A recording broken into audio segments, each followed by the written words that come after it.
Hello मेरे दोस्तों, कैसे हो आप। आज का जो हमारा टॉपिक है वो है ट्रांसमिशन एंड डिस्ट्रीब्यूशन इंसुलेटर्स, यानी कि लाइन इंसुलेटर्स।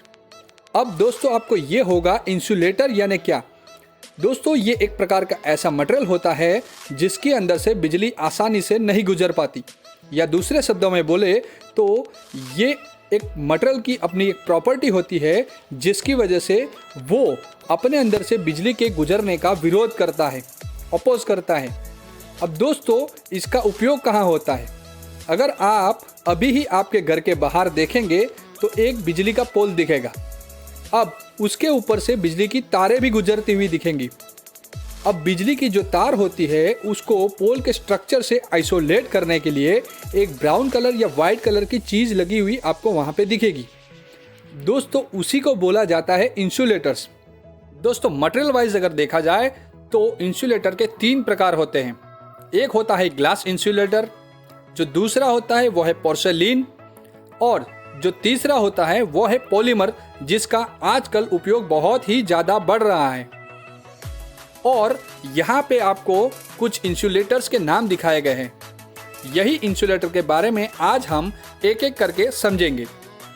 सबसे पहले शुरुआत करते हैं पिन इंसुलेटर से। अब दोस्तों उसकी यहाँ पे आप इमेज देख पा रहे हैं और साथ ही साथ उसके ऊपर लगा हुआ एक खांचा भी आपकी नज़र में आ रहा होगा। दोस्तों ये खांचा क्यों होता है और इसका नाम क्या है। इसको बोला जाता है दोस्तों ग्रूव, और इसके अंदर से जो लाइन का कंडक्टर रहता है उसको पास किया जाता है।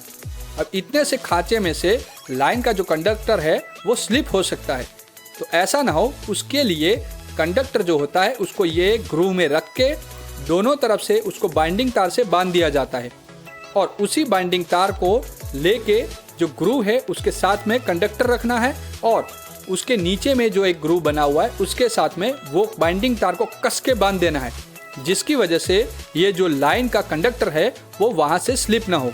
अब ये जो पिन इंसुलेटर है उसको क्रॉस आर्म पे लगाने के लिए एक स्टड लिया जाता है, जिसके एक सिरे को पिन इंसुलेटर के नीचे में बने हुए होल के साथ कस दिया जाता है, और जो उसका दूसरा सिरा होता है उसको क्रॉस आर्म के साथ में नट बोल्टिंग कर दिया जाता है। दोस्तों ये जो आप इंसुलेटर का पोर्शन देख रहे हो उसको बोला जाता है रेन शेड। ये जो है वो इंसुलेटर को बारिश के पानी से बचाने का काम करता है। ये जो इंसुलेटर है वो 1 पीस, 2 पीस या 3 पीस में आते हैं।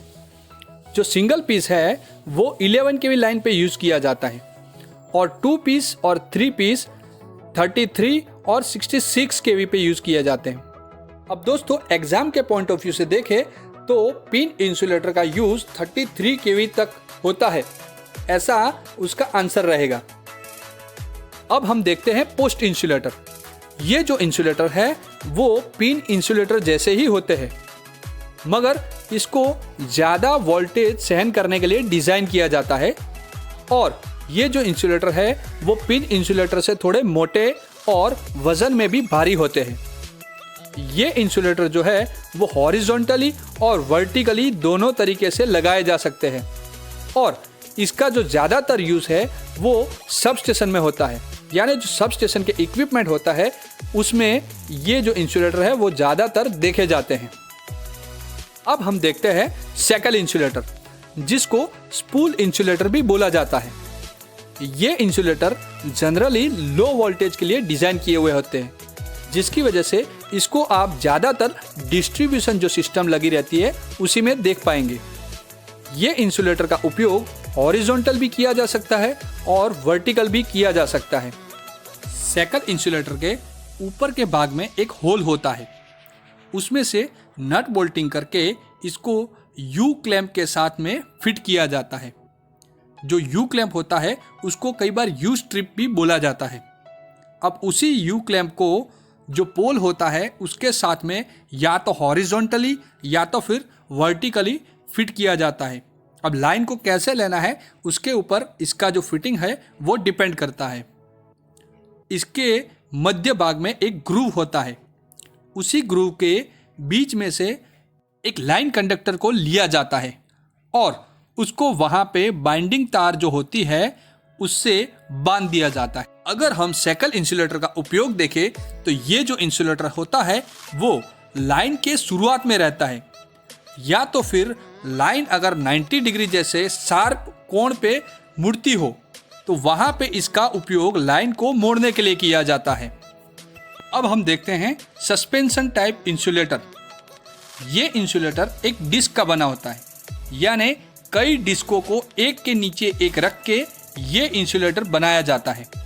और इसकी जो एक डिस्क होती है उसकी कैपेसिटी होती है 11 kV, और कई बार इसको 15 kV तक भी डिज़ाइन किया जाता है।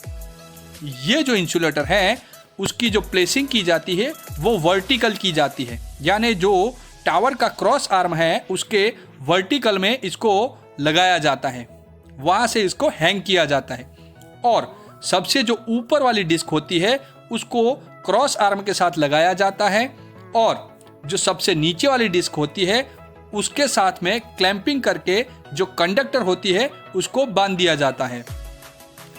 सस्पेंशन टाइप इंसुलेटर का यूज अगर 33 kV से अबोव पे किया जाए तो इकोनॉमिकली वो सही पड़ता है। सस्पेंशन इंसुलेटर को आपने 33 kV से अबोव यानी बड़ी जो ट्रांसमिशन लाइन होती है उसमें वर्टिकल पोजीशन में लटका हुआ देखा ही होगा। अब हम देखते हैं स्ट्रेन इंसुलेटर को। जो स्ट्रेन इंसुलेटर होता है वो लगा हुआ होता है हॉरिजॉन्टली, यानी इसका जो कंस्ट्रक्शन होता है वो सस्पेंशन इंसुलेटर जैसा ही होता है, मगर इसका जो प्लेसिंग होता है टावर पे वो हॉरिजॉन्टली होता है। इस इंसुलेटर का उपयोग वहाँ किया जाता है जहाँ पे लाइन पे बहुत सा स्ट्रेन हो, यानी कि लाइन बहुत खिंची हुई हो, लाइन पे बहुत सा टेंशन हो, वहाँ पे किया जाता है। अगर उदाहरण के तौर पर हम देखें तो जहाँ पे शार्प टर्न आ रहा हो, या तो फिर जो लाइन का स्पान हो वो लंबा हो, जैसे कि कोई रिवर्स क्रॉस करना हो, कोई कैनाल क्रॉस करना हो, या कोई ऐसी पहाड़ी का जो पोर्शन है उसको क्रॉस करना हो, वहाँ पे क्या होगा, लाइन का स्पान लंबा होगा और जो दो ट्रांसमिशन टावर होंगे उस पर बहुत सा खिंचाव बल लगा हुआ होगा जो सीधे तौर पर इंसुलेटर पे आएगा। वहाँ पे ये स्ट्रेन इंसुलेटर लगाया जाता है। स्ट्रेन यानी खिंचाव का जो बल होता है, टेंशन होता है, वो होता है, यानी इसको स्पेशली उसी के लिए डिजाइन किया जाता है। अब हम देखते हैं स्टे इंसुलेटर। ये जो इंसुलेटर होता है वो ज़्यादातर जो डिस्ट्रीब्यूशन पोल होते हैं उसके ऊपर में जो लाइन का जो खिंचाव बल लगता है उससे सपोर्ट करने के लिए एक स्टे वायर लगी होती है, उसमें ये इंसुलेटर लगे हुए होते हैं। ये जो इंसुलेटर है वो ज़्यादातर पोर्सेलिन के बने होते हैं, और ये इंसुलेटर और दूसरे इंसुलेटर में थोड़ा सा जो फ़र्क है वो ये है कि दूसरे इंसुलेटर पे हमेशा जो वोल्टेज होती है उसका स्ट्रेस प्रेजेंट होता है, यानी आप अगर पिन इंसुलेटर देखें या डिस्क इंसुलेटर देखें, उसके ऊपर में से जो लाइन गुजर रही होती है उसमें हर हमेशा वहाँ पे वोल्टेज प्रेजेंट होता ही है। मगर यहाँ पे कोई एबनॉर्मल कंडीशन होगी तभी ये स्टे वायर है उसके ऊपर में वोल्टेज का जो दबाव है वो आएगा, यानी नॉर्मल कंडीशन में अगर देखने जाए तो इसके ऊपर कोई भी वोल्टेज का जो स्ट्रेस है वो नहीं होता है।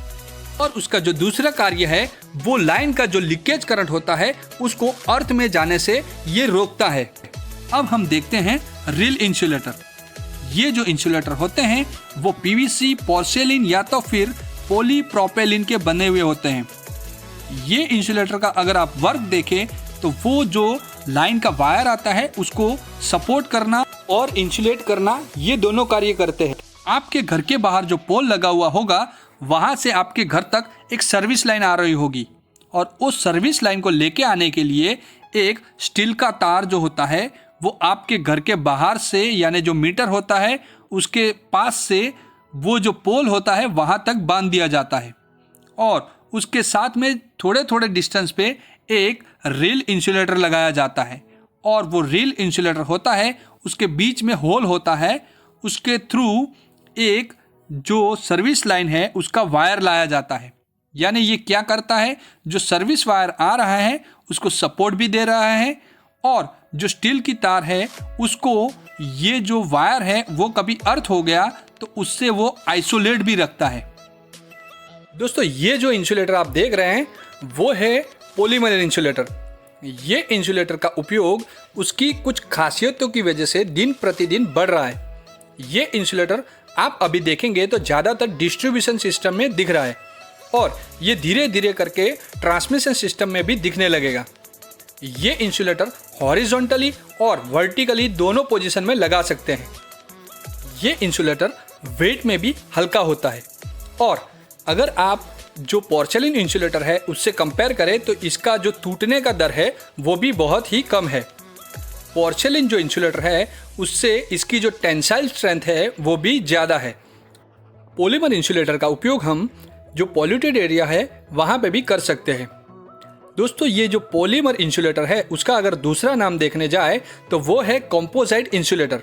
इसको हम इस नाम से भी जानते हैं। दोस्तों ये वीडियो आपको कैसे लगी मुझे कमेंट सेक्शन में ज़रूर बताइएगा और ये वीडियो आपको सही में अच्छी लग रही है तो आप इसको लाइक ज़रूर कीजिएगा। ये चैनल को आप सब्सक्राइब कर दीजिएगा जिसकी वजह से जब भी मैं कोई और वीडियो अपलोड करूँ तो तुरंत आपको नोटिफिकेशन मिल जाए और एक भी वीडियो आपसे छूटे नहीं। दोस्तों ये वीडियो आपको इन्फॉर्मेशनल लग रही है तो आपके दोस्तों के साथ भी शेयर कीजिएगा जिसकी वजह से उनको भी ये नॉलेज मिल पाए। फिर मिलते हैं दोस्तों अगले वीडियो में।